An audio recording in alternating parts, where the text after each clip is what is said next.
Hello student, तो देखने जा रहे हैं हम 16 से लेकर के 30 तक के सॉल्यूशन। अब 16th प्रॉब्लम आपका फिर से इंपॉर्टेंट मार्क करो, अच्छा प्रॉब्लम है। एक एल शेप का आपको वायर दे रखा है जिसका लेंथ 2 मिलीमीटर है और दोनों जो एल शेप है जैसे ये वर्टिकल और ये हॉरिजॉन्टल दोनों की लेंथ आपको बराबर दे रखी है। इसका मतलब ये 1 mm हो गया और ये हॉरिजॉन्टल पोर्शन भी 1 mm हो गया, तो टोटल मिलाकर के 2 mm हो गया और ये रखा गया 30 सेंटीमीटर के डिस्टेंस पर, मतलब शॉर्ट लीनियर ऑब्जेक्ट है। अब प्रोसेस ये है, हमें जो इसकी इमेज बननी है उसकी लेंथ निकाल करके देनी है। सबसे पहले इमेज की लेंथ निकालने के लिए आप ट्रांसवर्स मैग्नीफिकेशन निकालो। उसका जवाब मैं देता हूँ क्यों। देखो, एम ट्रांसवर्स का फॉर्मूला होता है I/O minus V by you F upon F minus you. अब क्योंकि हमें F और U दोनों का डाटा अवेलेबल है तो हम F upon F minus you से एम ट्रांसवर्स निकाल लेंगे। एम ट्रांसवर्स की वैल्यू हो जाएगी, फोकल लेंथ हमें दे रखी है इसकी 20 centimetre, with proper sign put करेंगे -20 अपॉन -20 प्लस इसलिए आ गया क्योंकि वो माइनस और माइनस हो गया 30, तो रिजल्ट आ गया -2। माइनस साइन दिखा रहा है कि जो इमेज बनेगी वो इसकी इन्वर्टेड बनेगी। अब ध्यान से सुनो, ये जो पोर्शन है एल शेप का ये एक्सियल रखा गया है और ये पोर्शन इसका ट्रांसवर्स डायरेक्शन में रखा गया है। अब हम एक्सियल मैग्नीफिकेशन निकालेंगे। शॉर्ट लीनियर ऑब्जेक्ट के लिए जो एक्सियल मैग्नीफिकेशन होता है वो एम ट्रांसवर्स का स्क्वायर होता है, तो इसको आप स्क्वायर करोगे तो ये आ जाएगा -4। माइनस साइन अगेन इन्वर्टेड दिखा रहा है, मतलब इस एल की इमेज ऐसे होकर के बनेगी। ठीक है, तो अब मैं इसकी इमेज का फॉर्मेशन आपको दिखाता हूँ।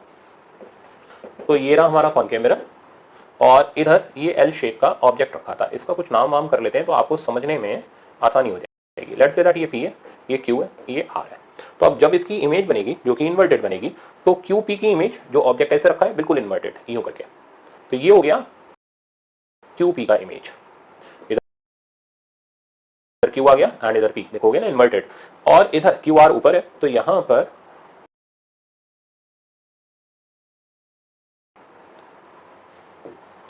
Q के साथ में R इधर आ जाएगा इन्वर्टेड। अब हमें पता करना है इनके डायमेंशंस कितने कितने होंगे, साइज क्या क्या होंगे। तो Q से P के लिए हम एक्सियल मैग्नीफिकेशन निकालेंगे, वो हमने ऑलरेडी निकाल लिया जो कि आ रहा है -4। माइनस का मतलब मैंने आपको समझा दिया। अब इसकी जो इमेज का साइज होगा तो आई एक्सियल यानी एक्सियल रखी हुई इमेज का साइज वो हो जाएगा एम एक्सियल इंटू एक्सियल रखे हुए ऑब्जेक्ट का साइज, क्योंकि कोई भी मैग्नीफिकेशन हो I/O के ही बराबर होता है, चाहे ट्रांसवर्स हो जाए एक्सियल। एक्सियल के लिए हम एक्सियल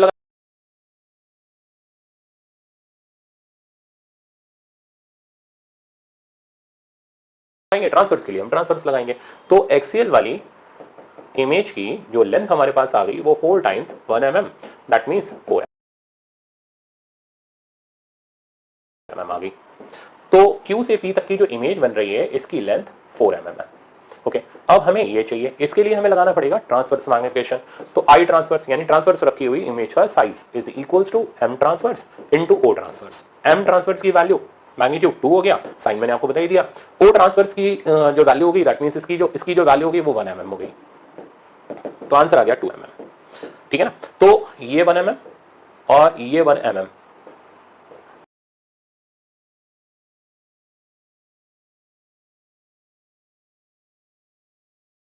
तो ये 1 mm का पोर्शन यहाँ 4 mm का बन गया और ये 1 mm का पोर्शन यहाँ पे 2 mm का बन गया। ठीक है ना, तो देख रहे हो अब जो इमेज बन रही है वो इक्वल नहीं बन रही, एक्सेल वाली थोड़ी ज्यादा बड़ी बन रही है, ट्रांसवर्स वाली थोड़ी छोटी साइज की बन रही है। छोटा साइज मतलब इसके कंपैरिजन में छोटा। तो टोटल लेंथ अगर हम निकालेंगे तो वो हो जाएगी 4 and 2 दैट मींस 6 mm। तो लेंथ ऑफ या टोटल लेंथ अगर हम कैलकुलेट करें तो value of this total length is 6 mm। तो this is our right answer 6 mm, that means option number C correct हो गया। तो मेरे ख्याल से आपको क्वेश्चन अच्छे से आ गया होगा कि एल शेप वाला इंपॉर्टेंट प्रॉब्लम हमने कैसे अटेम्प्ट किया। नेक्स्ट प्रॉब्लम देखते हैं 17th। ये प्रॉब्लम कह रहा है the critical angle for TIR from a medium to vacuum is 30 degree, okay, then the velocity of light in that medium. तो बड़ा सिंपल सा सवाल है कि जैसे मान लो लाइट किसी मीडियम में चल रही है और इस मीडियम में और वैक्यूम में जाके इसका रिफ्रैक्शन होना है, तो और ये जाकर के टकराती है क्रिटिकल एंगल पर, तो ऑब्वियसली सरफेस के लॉन्ग ग्रेस करेगी। इधर का रिफ्रैक्टिव इंडेक्स म्यू हो गया, यहाँ का रिफ्रैक्टिव इंडेक्स 1 हो गया, क्योंकि क्रिटिकल एंगल हमें दे रखा है विद 30 डिग्री, तो हम यहाँ पर स्नेल्स लॉ लगा के पहले म्यू निकाल लेंगे। तो स्नेल्स लॉ लगाओगे तो mu sine 30 equals to 1 sine 90, तो ये हो जाएगा पूरा 1। यहाँ से म्यू की वैल्यू हमारे पास आ गई विच इज इक्वल्स टू 2। तो हमें मीडियम का रिफ्रैक्टिव इंडेक्स पता चल गया, बट उसने रिफ्रैक्टिव इंडेक्स नहीं पूछा, speed of light in medium पूछा है। तो उसका फॉर्मूला ये इसका सोल्यूशन में लिख रहा हूँ। तो speed of light in any medium का जो फॉर्मूला होता है वो होता है speed of light in vacuum upon refractive index of that medium. तो वैक्यूम की स्पीड आप जानते ही हो 3 × 10 की पावर 8, ये आ जाएगा 3/2 × 10 की पावर 8 मीटर पर सेकंड, दैट मींस 1.5 हो गया, मतलब ऑप्शन नंबर बी करेक्ट हो गया। नेक्स्ट प्रॉब्लम देखते हैं 18th प्रॉब्लम ये कह रहा है a vessel of depth 2d is half filled with liquid of refractive index mu1 and another half with liquid of refractive index mu2। तो एक वेसल है, तो ये वेसल ले लो आप, आधा फिल्ड है, मतलब यहां तक d तक ये फिल्ड है with liquid of refractive index mu1 और इसके ऊपर का पोर्शन फिल्ड है, मतलब ये भी d हो गया mu2 से। Now what we have to do is we have to find out apparent depth of the vessel as seen perpendicularly। तो यहाँ से देखने पर ये जो वेसल की डेप्थ है वो कहाँ पर दिखाई देगी, तो बिल्कुल स्टैंडर्ड फॉर्मूला यूज करो, apparent depth equals to real depth by mu, या फिर जो मैंने आपको बताया हुआ है लेक्चर्स में formula apparent position of object with respect to observer, वो भी यूज कर सकते हो, दोनों से आंसर सेम ही आएगा। तो यहाँ से हमारे पास वैल्यू आ गई apparent depth की, सिग्मा एक्स बाय म्यू लगाते चलते हैं, तो ये हो जाएगा डी बाय म्यू वन, तो हमें हर किसी का डी बाय म्यू करते जाना है, वो हमारी अपरेंट डेप्थ की पोजीशन हो जाएगी। तो D by mu one plus D by mu two, तो यहाँ से डी कॉमन हो गया, अंदर बच गया 1 by mu one plus 1 by mu two, तो ऑप्शन नंबर सी करेक्ट हो गया। अब चलते हैं 19th प्रॉब्लम पर। 19th प्रॉब्लम कह रहा है glass slab of thickness 4 centimetre contains same number of wave as 5 centimetre of water, if refractive index of water is इतना, then what is the refractive index of glass. देखो सबसे जरूरी बात है आपको नंबर ऑफ वेव निकालना आना चाहिए, ठीक है ना। तो नंबर ऑफ वेव निकालने का तरीका क्या होता है, इसके लिए हमें वेव नंबर निकालना पड़ेगा। तो वेव नंबर मतलब number of wave in unit length, इसका फॉर्मूला होता है 1 बाय लैम्डा, ठीक है ना। अब अगर आप नंबर ऑफ वेव निकालना चाहते हो पर्टिकुलर लेंथ टी के अंदर, तो number of wave in thickness T, ये हो जाएगा टी बाय लैम्डा, जहां लैम्डा उस मीडियम का रिफ्रैक्टिव इंडेक्स, लैम्डा उस मीडियम का वेवलेंथ हो जाएगा। अब wavelength of light in any medium का फॉर्मूला होता है लैम्डा एयर बाय म्यू या लैम्डा वैक्यूम बाय म्यू। तो इसको अगर मैं ब्रेक करूं तो टी जहां थिकनेस हो गई बाय लैम्डा एयर लिख लो या वैक्यूम लिख लो इनटू म्यू। तो ये हो गया किसी भी टी थिकनेस के अंदर जिसका रिफ्रैक्टिव इंडेक्स म्यू हो, उसके अंदर कितनी नंबर ऑफ वेव प्रोपगेट कर रही है उसको निकालने का मेथड। अब ये बोल रहा है number of wave in 4 cm thickness of glass is equals to number of wave in 5 cm thickness of water। तो हम दोनों को कंपेयर कर देते हैं, तो T1 μ1 लैम्डा एयर तो दोनों के लिए सेम ही रहेगा, क्योंकि एयर के अंदर जो वेवलेंथ है वो तो दोनों में सेम ही आएगी, तो वो नीचे से ये लैम्डा वाला पोर्शन हो जाएगा कैंसिल आउट, तो लैम्डा से लैम्डा पोर्शन कैंसिल आउट, तो हमें मिला T1 μ1 is equal to T2 μ2। तो जब भी आप नंबर ऑफ वेव को कंपेयर कर रहे हो कि इस पर्टिकुलर मीडियम में और इस पर्टिकुलर मीडियम में नंबर ऑफ वेव सेम है, तो आप डायरेक्ट लगा लो T1 μ1 equals to T2 μ2। T1 की जगह हमारे पास आ जाएगा 4, μ1 हमें निकालना है, T2 की जगह हमारे पास 5, μ2 की जगह आ गया हमारे पास 4/3। तो यहाँ से म्यू का वैल्यू मेरे को मिल गया विच इज इक्वल्स टू 5/3। तो refractive index of glass is 5/3, that means option number A correct हो गया। नेक्स्ट प्रॉब्लम देखते हैं। नेक्स्ट प्रॉब्लम है प्रॉब्लम नंबर 20। ये बोला ray of light from denser medium strikes a rarer medium at an angle of incidence I. तो ये denser medium ले लो और ये आप रेयरर मीडियम ले लो। तो denser medium to rarer medium strikes an angle of incidence I, okay। if the reflected and refracted rays, तो यहाँ पर दोनों काम हो रहे हैं, partial reflection as well as partial refraction। तो ये हो गया reflection और इधर हो गया refraction, तो ये हो गई refracted ray and ये हो गई reflected ray।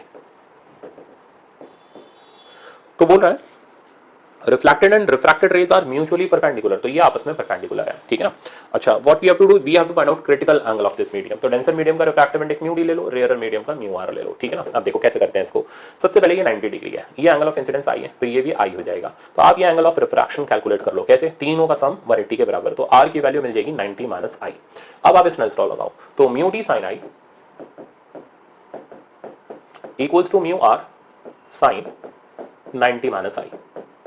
तो यहां से साइन आई और डिवाइडेड बाय इधर से हो गया cos i equals to rarer का रिफ्रैक्टिव इंडेक्स बाय डेंसर का रिफ्रैक्टिव इंडेक्स। तो this thing becomes tan i equals to mu R by mu D, ठीक है ना, जिसको हम लिख सकते हैं डी म्यू आर, ओके।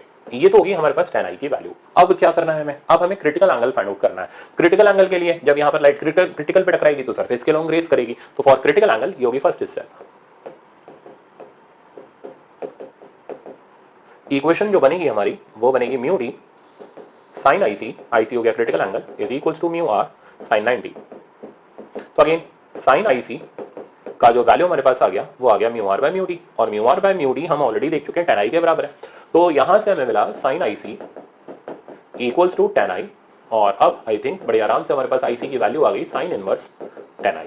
ये प्रॉब्लम भी काफी इंपॉर्टेंट प्रॉब्लम है, कई बार ये डिफरेंट कॉम्पिटेटिव एग्जाम के अंदर आया हुआ है, जैसे RPMT के अंदर भी आया हुआ है। ये मोस्ट इंपॉर्टेंट रिजल्ट है, ब्रूस्टर लॉ भी इसको बोलते हैं। तो आप इस प्रॉब्लम को भी इंपॉर्टेंट लिख लेना, आपके फाइनल रिवीजन के टाइम पर इसको जरूर आप रिवाइज करके जाना। तो example number option number B इसका करेक्ट आंसर हो गया। नेक्स्ट प्रॉब्लम देखते हैं। ये बोला microscope is focused on a mark on piece of paper and then slab of glass of thickness this much and refractive index 1.5 is placed over the mark, how should the microscope be moved to get the mark again in focus. तो बड़ा simple सा problem है। जैसे मान लो ये कोई mark था, इसको माइक्रोस्कोप की हेल्प से हम देख रहे थे, अब हमने इसके ऊपर ग्लास स्लैब रख दिया, तो अब क्या होगा, इसकी जो इमेज होगी वो थोड़ा सा ऊपर शिफ्ट हो जाएगी और ये शिफ्टिंग जो होगी वो हो जाएगी real depth divided by mu. तो शिफ्टिंग का जो फॉर्मूला होगा, या एपरेंट डेप्थ का तो फॉर्मूला मैंने आपको बता ही दिया, अगर टोटल हम ये x ले लें तो ये जो चीज आ जाएगी वो x बाय म्यू पर आ जाएगी और शिफ्टिंग की जो वैल्यू हो जाएगी वो हो जाएगी x 1 - 1 बाय म्यू।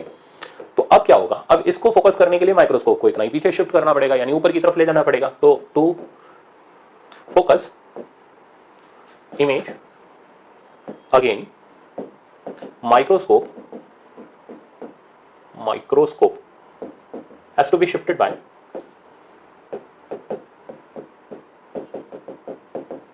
और इसका फॉर्मूला हो गया s की वैल्यू होगी x 1 - 1 बाय म्यू, इतना शिफ्ट करना पड़ेगा। तो वो सिंपल शिफ्टिंग का फॉर्मूला आप लगा करके भी कर सकते हो और आपका डायरेक्ट आंसर आ जाएगा। तो x की वैल्यू यानी थिकनेस की वैल्यू 3 सेंटीमीटर होगी, 1 - 1 by mu, mu 1.5, that means 3/2 हो गया। तो यहाँ 1/3 आंसर आ गया 1 सेंटीमीटर। तो माइक्रोस्कोप को 1 सेंटीमीटर ऊपर की तरफ यानी इस डायरेक्शन में शिफ्ट करना पड़ेगा। ऑप्शन नंबर बी करेक्ट हो गया। नेक्स्ट प्रॉब्लम देखते हैं। नेक्स्ट प्रॉब्लम कह रहा है 22 a beam of light is converging towards a point 1 on screen. तो ये एक बीम ऑफ लाइट थी जो कि एक पॉइंट की तरफ कन्वर्ज हो रही थी। तो ये रहा पॉइंट नंबर 1 जिसकी तरफ ये कन्वर्ज हो रही थी। ओके, अब a parallel plane plate of glass of, तो एक पैरेलल प्लेन प्लेट है ग्लास की, ठीक है ना। तो मैं यहाँ पर एक ग्लास की प्लेट इंट्रोड्यूस कर दे रहा हूँ। तो ये हमने एक पैरेलल प्लेन प्लेट लगा दी, ठीक है ना। ये ग्लास की प्लेट यहाँ पर अब क्या करेगी, इसको मैं फिल भी कर दे रहा हूँ। तो अब क्या होगा, ये ग्लास की प्लेट लगने से ये इंसिडेंट रे इसके अंदर रिफ्रैक्शन और फिर बाहर की तरफ ये इमर्ज होना शुरू हो जाएगी। तो देखते हैं क्या होगा।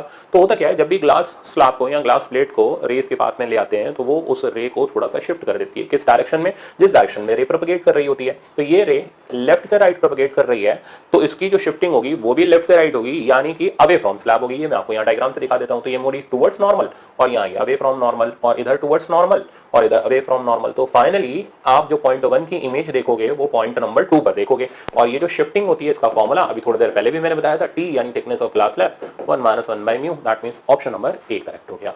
अब चलते हैं 23 पर। 23 और 24 ये दोनों आपके सिंपल थ्योरी बेस्ड प्रॉब्लम है, आपको इसका आंसर याद होना चाहिए। Mirage are observed in desert due to phenomena of, तो मिराजेस बनती हैं due to phenomena of total internal refraction. आप किसी भी बुक की थ्योरी में आराम से पढ़ सकते हो। सिमिलरली 24 वाला प्रॉब्लम जो है वो ये कह रहा है वी सी सन बिफोर, मतलब सन जो है राइज होने से पहले ही हमें दिखना शुरू हो जाता है, मतलब पूरा हमारी लाइन ऑफ साइट में आने से पहले ही दिखना शुरू हो जाता है। तो ये भी प्रिंसिपल इसलिए होता है due to total internal reflection, क्योंकि जो सन से रेज आ रही होती हैं वो डेंसर टू रेयर ट्रैवल करती हैं। और जब हमें, जैसे मैं आपको यहाँ डायग्राम से दिखाऊं, तो ये रहा यहाँ से सन जो कि अभी नीचे है, लाइन ऑफ साइट में नहीं है, हम यहाँ पर मान लो लोकेटेड है, तो ऑब्वियसली हमें फिर ये सन नहीं दिखाई देगा। बट जो ये सन की रेज है जब ये एटमॉस्फेयर के थ्रू होती हुई आती है, तो क्योंकि रेयर से डेंसर जा रही है तो एक पर्टिकुलर पॉइंट पर इनका TIR होना शुरू हो जाता है और हमें ये सन नहीं दिखाई देता, हमें सन की ये इमेज यहाँ पर दिखाई देती है। तो इसलिए क्वेश्चन ये कह रहा है we see a sun a little before it rises on the horizon, यानी इस लेवल पर आने से पहले, हॉरिजॉन्टल लेवल पर आने से पहले ही हमें सन दिखाई देना शुरू हो जाता है। तो कंसेप्ट है इसका total internal reflection. Option number A correct. Next problem 25, इसको आप इंपॉर्टेंट टिक करो और ये प्रॉब्लम आपको 50 जगह पर मिलेगा, आप इसको गलती करके आओगे अगर आप अभी नहीं सीखोगे, इसलिए इसको इंपॉर्टेंट टिक करो, दोबारा से जरूर करना। और इसका मतलब डाटा के साथ, यही डाटा के साथ आपको मिलेगा विदाउट एनी चेंजेस। तो आपको ये प्रॉब्लम अच्छी तरीके से कंसेप्ट वाइज क्लियर रहना चाहिए। ये बोल रहा है वेसल ऑफ 21 सेंटीमीटर डेप्थ, तो ये वेसल है हमारे पास, 21 सेंटीमीटर इसकी डेप्थ है। Up to what height the water should be filled, तो इसमें हमें वाटर को फिल करना है और किस हाइट तक हम वाटर को फिल करें। तो मान लो ये मैंने इसके अंदर वाटर फिल करना स्टार्ट किया, ठीक है ना। तो we have to find out height up to which water must be filled, let us say that it is filled at height h x so that it appears half filled as viewed from the top। अब पहले इसका मतलब समझाता हूँ। ये तो x हो गया, रिमेनिंग पोर्शन इतने लेवल तक हमने पानी भरा है, ये हो गया 21 - x। अब हम इसे यहाँ से झांक के देख रहे हैं तो हमें ये बेस यहाँ तो दिखेगा नहीं, ये तो हमें थोड़ा ऊपर दिखाई देगा, ठीक है ना। तो सबसे पहले हम इसकी फाइनल डायग्राम बना रहे हैं या इमेज वाला डायग्राम बना रहे हैं, तो हमें ये बेस थोड़ा सा ऊपर दिखाई देगा। तो हमें ये डायग्राम दिखाई देगा जब हम ऊपर से झांक करके देखेंगे। तो base is lifted somewhat upward. अच्छा, कितना अपवर्ड? तो ये हो जाएगा apparent depth is equal to real depth by mu, that means x by mu। तो हमें इस बेस की जो इमेज होगी वो यहाँ पर दिखाई देगी। अब ये रिमेनिंग पोर्शन है विच इज 21 माइनस एक्स, और हम यहाँ से झांक कर देख रहे हैं तो हमें हाफ फील्ड दिखाई दे। हाफ फील्ड मतलब आधा भरा हुआ है। तो भैया अगर आधा है तो इसका मतलब ये और ये जो चीजें हैं दोनों की लेंथ बराबर होनी चाहिए। तो हम इन दोनों को इक्वेट कर देते हैं। तो 21 minus x equals to x by mu. अब इसको सिंप्लीफाई कर लो, एक्स इधर कॉमन हो गया, 1 प्लस 1 बाय म्यू, वैल्यू डाल दो 21 एक्स, म्यू की वैल्यू आपको 4/3 दे रखी है तो 1 प्लस 3/4 हो गया 7/4 21, और ये इधर से कटा, x का वैल्यू मेरे पास आ गया 12 सेंटीमीटर। इसका मतलब जब हम पानी को 12 सेंटीमीटर हाइट तक भरेंगे तो उस, अच्छा, और बाकी रिमेनिंग जो हाइट हो जाएगी वो कितनी हो जाएगी 21 माइनस 12, यानी ये हो जाएगी 9 सेंटीमीटर। तो जब हम पानी को 12 सेंटीमीटर हाइट पर भरेंगे तो हमें इसका बेस यानी ये जो एपरेंट डेप्थ है वो दिखाई देगी 12 डिवाइडेड बाय 4/3 यानी 9 सेंटीमीटर पर। तो ये 9 सेंटीमीटर, ये 9 सेंटीमीटर, तो हमें आधा भरा हुआ दिखाई देगा। हो गया ना प्रूफ यहाँ से भी। तो ऑप्शन नंबर हो गया हमारा C correct. Okay, next problem देखते हैं। नेक्स्ट है 26। ये कह रहा है a slab of glass of refractive index 1.5 and thickness 3 cm is placed with its faces perpendicular to the principal axis of concave mirror। तो ये हमारे पास एक concave mirror है और इसकी principal axis के perpendicular हमने एक glass slab को रखा, जैसा अभी थोड़ी देर पहले मैंने रखा था इसको, तो मैंने यहाँ पर वापस से एक glass slab को इंट्रोड्यूस कर दिया। ठीक, अब क्या होगा, इसका हमें रिफ्रैक्टिव इंडेक्स दे रखा है, म्यू दे रखा है 1.5 और थिकनेस दे रखी है 3। तो ग्लास स्लैब को आपको पता है शिफ्टिंग कराता है, तो तुरंत शिफ्टिंग निकालो। शिफ्टिंग का फॉर्मूला हो गया T 1 माइनस 1 बाई म्यू। तो शिफ्टिंग की वैल्यू आ गई 3, 1 माइनस 2/3 दैट मीन्स 1 सेंटीमीटर।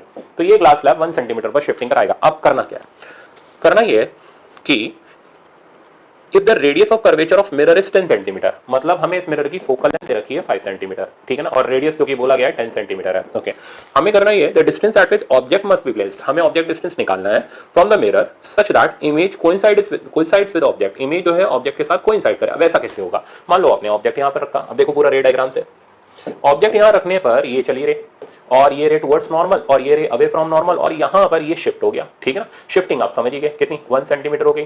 तो अब जब ये रे इस मिरर के ऊपर जाके टकरा रही है तो ये O इसके लिए ऑब्जेक्ट का काम नहीं कर रहा, I1 इसके लिए ऑब्जेक्ट का काम कर रहा है, और फाइनल जो इमेज बने वो बोल रहा है O पर बने। ऐसा तभी होगा जब ये रे अपने पाथ को रिट्रेस करे। ये अपने पाथ को तभी रिट्रेस करेगी जब I1 इस मिरर के सेंटर ऑफ कर्वेचर पर आ जाए। इसका मतलब I1 से यहाँ तक का डिस्टेंस हो गया रेडियस ऑफ कर्वेचर के बराबर विच इज 10 सेंटीमीटर। अब क्या होगा, रे अपने पाथ को रिट्रेस करेगी और इमेज जो होगी वो O के ऊपर बन जाएगी, तो होगी कंडीशन सेटिस्फाइड। बट हमें I1 की पोजीशन नहीं बतानी, हमें O की बतानी है। तो O की पोजीशन निकालोगे यानी ये डिस्टेंस निकालोगे तो 10 और 1 11, तो डिस्टेंस हमारे पास आ गया 10 centimetre plus 1 centimetre, that means option is 11 centimetre. तो सी वाला करेक्ट आंसर है। आई थिंक आपको समझ आ गया होगा। फिर से शिफ्टिंग ऑफ स्लैब का हमने यहाँ पर कंसेप्ट यूज किया। नेक्स्ट प्रॉब्लम देखते हैं 27। ये प्रॉब्लम कह रहा है thin spherical fish bowl of radius 10 centimetre. तो इसका रेडियस हमारे पास अवेलेबल है 10 centimetre. Okay, is filled with water of refractive index 4/3। तो इसके अंदर पानी फिल्ड है और लिक्विड फिल्ड है, 4/3 इसका रिफ्रैक्टिव इंडेक्स है। There is a small fish at a distance 4 centimetre from the centre. तो एक फिश है जो कि इससे 4 सेंटीमीटर के डिस्टेंस पर है सेंटर से। तो फिश ये हो गई और इसका डिस्टेंस यहाँ से 4 सेंटीमीटर हो गया। तो हम तो सरफेस से देखेंगे तो ये हमारे लिए ऑब्जेक्ट का काम करेगी फिश, और ये डिस्टेंस हमारे पास आ गया 10 minus 4 that means 6 centimetre. Okay, अब करना क्या है, Where will the final image of fish appears if seen from E? E यानी इस तरफ से देखने पर इस फिश की फाइनल इमेज कहां पर बनेगी। तो इसके लिए आप मेरा कंसेप्ट यूज करो, पहाड़ बनाओ वाला, ठीक है ना। तो वो कंसेप्ट के हिसाब से चलोगे तो ये रे चली, मान लो मैंने इमेज इधर बना दी। अब कई बच्चे कहेंगे सर इधर तो नहीं बनेगी, अरे नहीं बनेगी तो साइन नेगेटिव आ जाएगा। तो आपने यहाँ पर इमेज का फॉर्मेशन किया, ये V डिस्टेंस पर है, इधर का रिफ्रैक्टिव इंडेक्स 1 है, इधर का रिफ्रैक्टिव इंडेक्स 4/3 है। रेडियस आपको पता ही है कि इसका रेडियस हमें 10 सेंटीमीटर दे रखा है। मैंने क्या सिखाया है कि IOS के हिसाब से इक्वेशन लिखो, तो I minus O equals to S। ये मेरी IOS टेक्निक है इमेज फॉर्मेशन की, जो लेंसेज में बहुत काम आती है। अब इमेज का मीडियम बाय डिस्टेंस तो हो गया 1/V माइनस ऑब्जेक्ट के लिए लिखोगे तो 4/3 और साइन इधर लगाओगे आप तो इसका साइन आ जाएगा -6 इक्वल्स टू, अब सरफेस यानी change in medium divided by radius. तो चेंज इन मीडियम हो गया 1 माइनस 4/3 डिवाइडेड बाय रेडियस। अब इसका कर्वेचर इस तरफ है और ये साइड हमारे लिए नेगेटिव है, ये साइड हमारे लिए पॉजिटिव है, तो -10। आप इसको ऐसे भी कर सकते हो, μ2/v minus μ1/u equal to μ2 minus μ1/r। ये आपके बोर्ड लेवल की बुक के अंदर भी मिल जाता है। अच्छा, अब इसको सिंप्लीफाई करते हैं तो 1/v प्लस ये हो गया हमारे पास 2 3 दैट मींस प्लस का 2/9 इक्वल्स टू, यहाँ पर आ गया मेरे पास -1/3 माइनस माइनस हो गया प्लस 1/30 ओके, तो 1/v इक्वल्स टू 1/30 माइनस 2/9। अब इसको हम कर लेते हैं सिंप्लीफाई, ठीक है ना। एलसीएम ले लो आप इसका, यहाँ जैसे मर्जी वैसे कर लो, ठीक है। वैसे मैं इसको और ज्यादा सिंप्लीफाई ऐसे कर लेता हूँ 0.1/3, तो मेरे लिए एलसीएम भी बड़ा आसान हो जाएगा। माइनस 2/9, अब बेस सेम कर लो इंटू थ्री करके, अब तो और आसान हो गया। तो 1/v हो गया 2 माइनस 0.3, तो ये बना हमारे पास 1.7 माइनस के साथ डिवाइडेड बाय 9, तो v की वैल्यू आ गई -9/1.7। -9 क्या इंडिकेट कर रहा है कि इमेज यहाँ की जगह अंदर ही बनेगी, मतलब रियल की जगह वर्चुअल बनेगी। ओके, अच्छा, इसको सिंप्लीफाई करोगे तो ये आ जाएगा 5.2 सेंटीमीटर। तो 5.2 सेंटीमीटर पर इसकी इमेज का फॉर्मेशन होगा, that means option number A correct हो गया। अब चलते हैं 28 पर। 28 इंपॉर्टेंट लिखो, मोस्ट इंपॉर्टेंट लिखो। ऐसा प्रॉब्लम एग्जाम के अंदर अगर आप करके गए हो तो ही कर पाओगे, वरना नेगेटिव मार्क्स हो जाएंगे। तो इस तरीके के प्रॉब्लम स्टूडेंट के जो होते हैं कहलाते हैं लॉजिकल थिंकिंग बेस्ड प्रॉब्लम। ये अगर उसने पहले से नहीं करे तो एग्जाम में नहीं होते, ठीक है ना। तो ये आपका इंपॉर्टेंट प्रॉब्लम है, लिख लेना। लॉजिकल थिंकिंग बेस्ड प्रॉब्लम है और एग्जाम के अंदर नेगेटिव मार्किंग कराने वाला प्रॉब्लम है, ठीक है ना। तो इसको आप केयरफुली वॉच करना और इसको जरूर अलग से कॉपी में नोट कर लेना। तो प्रॉब्लम नंबर 28 ये क्या है, the cross section of prism is an equilateral triangle. तो ये रहा हमारे पास एक ग्लास प्रिज्म जिसका क्रॉस सेक्शन एक इक्विलेटरल ट्रायंगल है, मतलब ये तीनों एंगल हमारे पास 60 डिग्री हो गए। रिफ्रैक्टिव इंडेक्स इसका 1.5 है। आगे बोल रहा है ray of light is incident perpendicular to one of the faces. एक रे ऑफ लाइट है जो कि इन फेसेस के परपेंडिकुलर इंसिडेंट होती है, किसी एक फेस के परपेंडिकुलर इंसिडेंट होती है ऐसे, क्योंकि परपेंडिकुलर है तो सीधी चली जाएगी। अब ये बोल रहा है एंगल ऑफ डेविएशन बताओ, अब बहुत ध्यान से सुनना। ये नहीं सीधे रे को आराम से बाहर निकाल दिया, नहीं। अब सबसे पहले आप इधर का एंगल ऑफ इंसिडेंस निकालो। ये एंगल ऑफ इंसिडेंस इस राइट एंगल ट्रायंगल से बहुत आराम से आ जाएगा। ये एंगल हो गया हमारे पास 30 डिग्री, तो ये एंगल आ गया 60 डिग्री। तो जैसा आप देख रहे हो कि एंगल ऑफ इंसिडेंस की वैल्यू हमारे पास जो आ रही है वो 60 डिग्री आ रही है। अब यहाँ पर सोचो थोड़ा रुक करके, ये जो ग्लास प्रिज्म है, इस ग्लास प्रिज्म का रिफ्रैक्टिव इंडेक्स 1.5 है। 1.5 है तभी बोल रहा हूँ, तो इसका क्रिटिकल एंगल 42 डिग्री के आसपास होता है। तो since critical angle for glass air interface is 42 degree. अब चेक करो, क्या चेक करो, एंगल ऑफ इंसिडेंस कितना है, 60 डिग्री है, क्रिटिकल से बड़ा है। Since critical angle for glass air interface is 42 degree and angle of incidence which is 60 degree is greater than critical angle, therefore ray will undergo TIR। तो रे जो है टोटल इंटरनल रिफ्लेक्शन करेगी। अब TIR करेगी तो 60 पर आई है तो 60 पर ही वापस जाएगी। अब ये 60 हो गया तो ये 30 हो गया, 30 और 60 काउंट करो कितना हुआ 90, मतलब रे यहां से परपेंडिकुलर होती हुई बाहर चली जाएगी, ठीक। अब आप डेविएशन का एंगल निकालो, तो डेविएशन अपने ओरिजिनल पाथ से मुड़ना, ये इसका ओरिजिनल पाथ था, यहाँ से रे इधर टर्न हुई तो ये डेविएशन की वैल्यू आप 180 में से 120 माइनस कर दो, 60 डिग्री आ गई। तो answer for deviation is 60 degree. तो ये एक one of the best problem था जिसके अंदर TIR का कंसेप्ट यूज किया, तब जाकर के ये प्रॉब्लम हो पाया। इसके लिए डाटा का जरूरी है पता होना कि critical angle for glass air interface कितना होता है, ठीक है ना। तो ऑप्शन नंबर ए करेक्ट हो गया। अब चलते हैं 29 पर। 29 कह रहा है a ray of light is incidented on prism ABC। AB और BC बराबर है, तो अगर AB और BC बराबर है तो ये एंगल 45, यानी ये आइसोसेलेस प्रिज्म हो गया 45। बोल रहा है the refractive index of material of prism should be at least. अब इस प्रॉब्लम को भी आप इंपॉर्टेंट लिखो क्योंकि इसमें भी हाथ पांव फूल जाते हैं, प्रॉब्लम का सॉल्यूशन नहीं निकलता। तो हमें पता करना है कि कम से कम रिफ्रैक्टिव इंडेक्स कितना होगा। देखो तरीका, यहाँ पर ये रे आ रही है अगेन सरफेस के परपेंडिकुलर है, नॉर्मल बनाओ, एंगल ऑफ इंसिडेंस निकालो, ये हो गया 45। अब आप क्या देख रहे हो यहाँ पर रे ने TIR किया। TIR कब करेगी, TIR तब करेगी जब angle of incidence is greater than critical angle. अब देखो कैसे इसको सॉल्व करते हैं। तो दिस इंप्लाइज दैट यहाँ का जो एंगल ऑफ इंसिडेंस है this is greater than critical angle, ठीक है ना। और लिमिटिंग कंडीशन लगाएं इक्वल टू क्रिटिकल एंगल। कितना angle of incidence 45 degree, this implies that 45 degree is greater than equal to IC, ठीक। अब क्या करना है, दोनों तरफ साइन साइन लगा दो, तो this implies that sin 45 is greater than equal to sin IC। बस last step, this implies that sin 45 की वैल्यू होगी 1/√2 और sin IC का फॉर्मूला होता है 1/μ, ठीक है ना। तो देखो यहाँ से आ गया, अब क्रॉस मल्टीप्लाई करो, this implies that μ is greater than equal to √2। तो μ की कम से कम value, least value of μ such that ray यहाँ पर TIR कर जाए तो वो हो जाएगी कितनी, √2 के बराबर, 1.4 के बराबर। Option number B correct. तो ऐसे टाइप के प्रॉब्लम एग्जाम के लिए फिर से लॉजिकल थिंकिंग बेस्ड अच्छे प्रॉब्लम होते हैं, आप इसको जरूर इंपॉर्टेंट लिखो। इस सेक्शन का लास्ट प्रॉब्लम ये भी लॉजिकल थिंकिंग बेस्ड है, तो मैंने